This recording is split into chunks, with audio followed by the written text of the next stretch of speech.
अस्सलाम वालेकुम रहमतुल्लाह। ओवरसीज़ पाकिस्तानियों के लिए और बैरून मुल्क सफ़र करने वालों के लिए अब इंटरनेशनल ड्राइविंग लाइसेंस बनवाना बहुत ही ज़्यादा आसान हो गया है, क्योंकि अब ये फैसिलिटी आपको एयरपोर्ट के ऊपर भी मिलेगी। लाहौर एयरपोर्ट के ऊपर पहला इंटरनेशनल ड्राइविंग लाइसेंस का काउंटर जो है वो अब मौजूद है। इसके बाद इस्लामाबाद, कराची और बाकी जो एयरपोर्ट्स हैं वहाँ पे भी ये आपको मिल जाएगा। अब सवाल ये है, बहुत से ओवरसीज़ पाकिस्तानी भी मुझे मैसेज कर रहे हैं जब से इसके बारे में खबर सुनी है, कुछ लोकल्स भी जो है वो मैसेज कर रहे हैं। ओवरसीज़ पाकिस्तानियों का ये सवाल है कि क्या अब हम बैरून मुल्क से सफ़र करके पाकिस्तान आएंगे तो क्या हम वहाँ से फौरी तौर पे लाइसेंस बनवा के वापस आ सकते हैं, या फिर बहुत से लोग ये कह रहे हैं कि अब यहाँ पे जलील होना नहीं पड़ेगा, वहाँ पे बस बाहर जाते हुए एयरपोर्ट से जो है वो लाइसेंस ले लो। तो बेसिकली ये सारी चीज़ें बहुत ही ज़्यादा गलत हैं। ऐसा बिल्कुल कुछ भी नहीं है।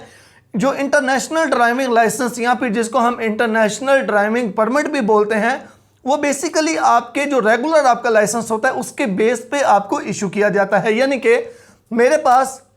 LTV है या HTV है या फिर कोई भी मेरे पास ड्राइविंग लाइसेंस है,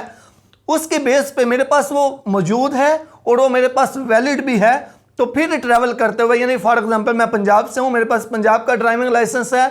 या मेरे पास इस्लामाबाद का ड्राइविंग लाइसेंस है और मैं चाहता हूं कि यार मुझे इंटरनेशनल ड्राइविंग लाइसेंस भी मिले। मैं सऊदी अरबिया जा रहा हूं, मैं चाहता हूं यार मैं कुछ दिन वहां पे रहूं तो मेरे पास इंटरनेशनल लाइसेंस हो, मैं वहां पे जाके जो है वो ड्राइव कर सकूं। और मेरे पास टाइम नहीं था, मैं यहां से बनवा नहीं सका, तो मैं जाते हुए एयरपोर्ट के ऊपर अपना वो रेगुलर लाइसेंस दिखा के उसके बेस पे इंटरनेशनल लाइसेंस जो है वो ले सकता हूँ। जिनके पास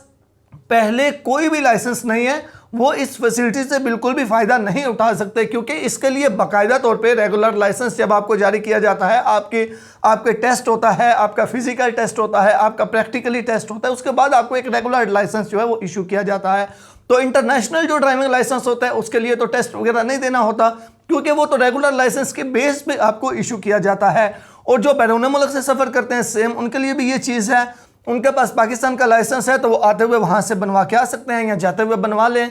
लेकिन अगर आपके पास बैरून मुल्क का लाइसेंस है, लेकिन ये ओवरसीज़ पाकिस्तानियों की जानब से मेरा हुकूमत से मुतालबा भी है, ये होना भी चाहिए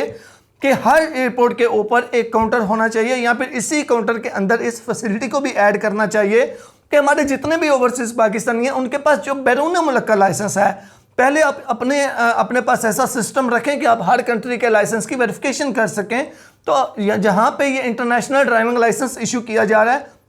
वहाँ पे ही ओवरसीज़ पाकिस्तानियों के लिए जो है वो रेगुलर लाइसेंस भी इशू होना चाहिए, जो कि बैरून मुल्क के लाइसेंस के बेस पे होना चाहिए। यानी कि किसी के पास USA का है, किसी के पास सऊदी अरबिया का है, किसी के पास UAE का है, किसी भी कंट्री का ड्राइविंग लाइसेंस है, रेगुलर है और वो वैलिड है, तो उसके बेस पे ओवरसीज़ पाकिस्तानियों को ड्राइविंग लाइसेंस जो है वो जारी करना चाहिए। और ये फैसिलिटी एयरपोर्ट्स के ऊपर मौजूद होनी चाहिए ताकि ओवरसीज़ का टाइम बचाया जा सके और वो एक पाकिस्तान आके वो इसी के पीछे यानी चक्कर ना लगाते रहे 30-40 दिन, उनको एयरपोर्ट के ऊपर ही ये फैसिलिटी मिलनी चाहिए।